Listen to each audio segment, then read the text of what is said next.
Savitri, Book 2, The Book of the Traveler of the Worlds, Canto 7, The Descent into Night. Over life and matter, only brooding bowed. Mind changed to the image of a rampant beast. It scrambled into the pit to dig for truth, and lighted its search with the subconscious flares. Thence, bubbling, rose, sullying the upper air, the filth and festering secrets of the abyss. This it called positive fact and real life. This now composed the fetid atmosphere. A wild beast passion crept from secret night to watch its prey with fascinating eyes. Around him, like a fire with sputtering tongues, they lolled and laughed a bestial ecstasy. The air was packed with longings, brute and fierce, crowding and stinging in a monstrous swarm, pressed with a noxious hum into his mind, thoughts that could poison nature's heavenliest breath, forcing reluctant lids, assailed the sight, acts that revealed the mystery of hell.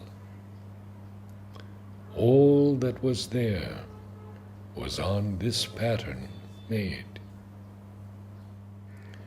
A race possessed inhabited those parts, a force demoniac lurking in man's depths, that heaves suppressed by the heart's human law, awed by the calm and sovereign eyes of thought, can, in a fire and earthquake of the soul, arise and, calling to its native night, overthrow the reason, occupy the life, and stamp its hoof on nature's shaking ground.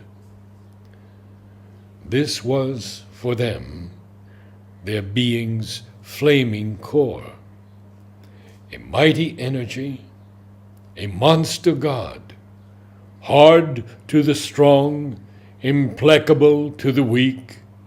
It stared at the harsh, unpitying world it made with the stony eyelids of its fixed idea.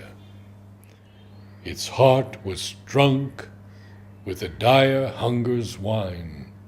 In others' suffering felt a thrilled delight, and of death and ruin the grandiose music heard. To have power, to be master, was sole virtue and good. It claimed the whole world for evil's living room. Its party's grim totalitarian reign, the cruel destiny of breathing things. All on one plan was shaped and standardized under a dark dictatorship's breathless weight. In street and house, in councils and in courts, beings he met who looked like living men and climbed in speech upon high wings of thought, but harbored all that is subhuman, vile, and lower than the lowest reptile's crawl. The reason meant for nearness to the gods, and uplift to heavenly scale by the touch of mind, only enhanced by its enlightening ray, their inborn nature's wry monstrosity. Often a familiar visage studying, joyfully encountered at some dangerous turn, hoping to recognize a look of light. His vision, warned by the Spirit's inward eye, discovered suddenly hell's trademark there, or saw with the inner sense that cannot err, in the semblance of a fair or virile form, the demon and the goblin and the ghoul. An insolence reigned of cold, stone-hearted strength, mighty, obeyed, approved by the Titan's law, the huge laughter of a giant cruelty, and fierce, glad deeds of ogre violence. In that wide, cynic den of thinking beasts, one looked in vain for a trace of pity or love.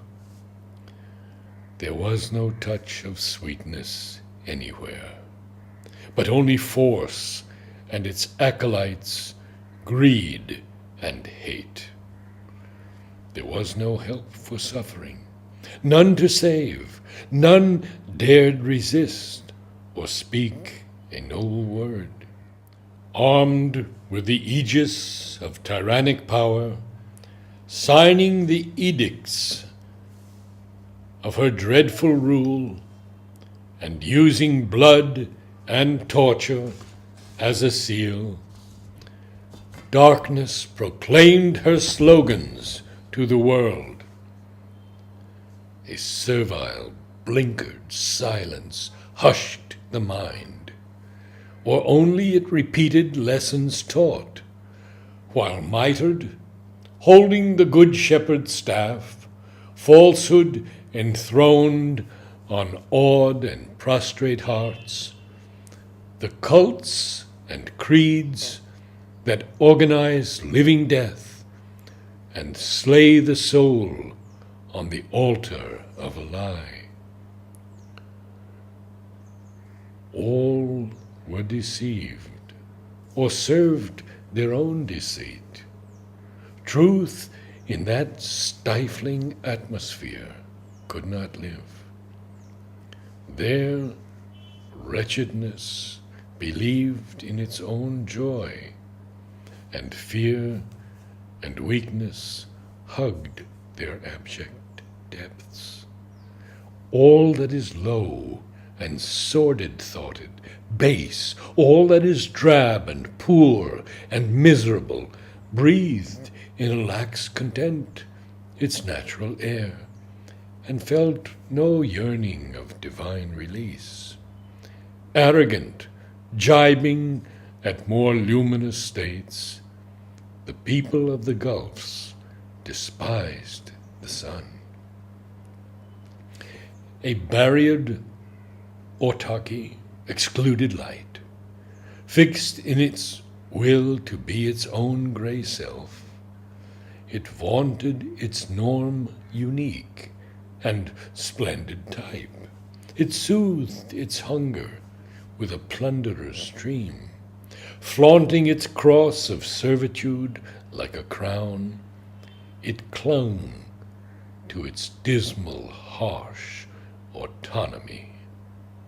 A bull-throat bellowed with its brazen tongue, its hard and shameless clamor filling space and threatening all who dared to listen to truth, claimed the monopoly of the battered ear. A deafened acquiescence gave its vote, and braggart dogmas shouted in the night, kept for the fallen soul once deemed a god, the pride of its abysmal absolute.